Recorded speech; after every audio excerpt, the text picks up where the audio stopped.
Hello boys and girls కంటే hello boys version boys and girls అనాలన్నమాట ఇప్పటి నుంచి. సో ఈ ట్రైలర్ చూపించమని వారం నుంచి దొబ్బుతున్నాను, స్నీకింగ్ ఏదైనా చూద్దామని చెప్పేసి, సర్ప్రైజ్ అని చెప్పేసి హోల్డ్ చేసి పెట్టారు అనమాట. ఇప్పుడు అర్థమవుతుంది ఎందుకో. బ్యాంగ్ ట్రైలర్, బ్యాంగ్ అంటే బ్యాంగ్.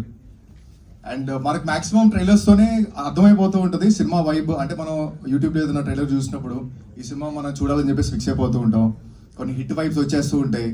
అండ్ ఐ హోప్ ఈ ట్రైలర్ ఆ వైబ్ ఇచ్చిందని అనుకుంటున్నాను, నాకైతే ఇచ్చింది.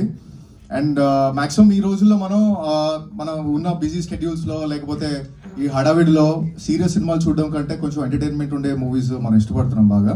అంటే రీసెంట్ ఎగ్జాంపుల్స్ కూడా మనకి సింగిల్ కానివ్వండి, లవ్ టుడే, ప్రేమలు, మ్యాడ్, ఇట్లాంటి మూవీస్ అన్ని ఎలా అయితే మీరు ఎంటర్టైన్ అయ్యారో ఇది కూడా సేమ్ అదే జానర్కి ఉంటుంది, బట్ కంప్లీట్లీ డిఫరెంట్ వరల్డ్. దానికి దీనికి సంబంధం లేదు. అండ్ ఇది తెలుగు మూవీస్లో ఇప్పటిదాకా ఇట్లాంటి మూవీ రాలేదు. చాలా ఫ్యాన్సీగా ఉంటుంది. డికిన్సన్ కాలేజ్లో వర్జిన్ బాయ్స్ చేసే పంచాయతీలన్నీ చూస్తారు మీరు ఇందులో. అండ్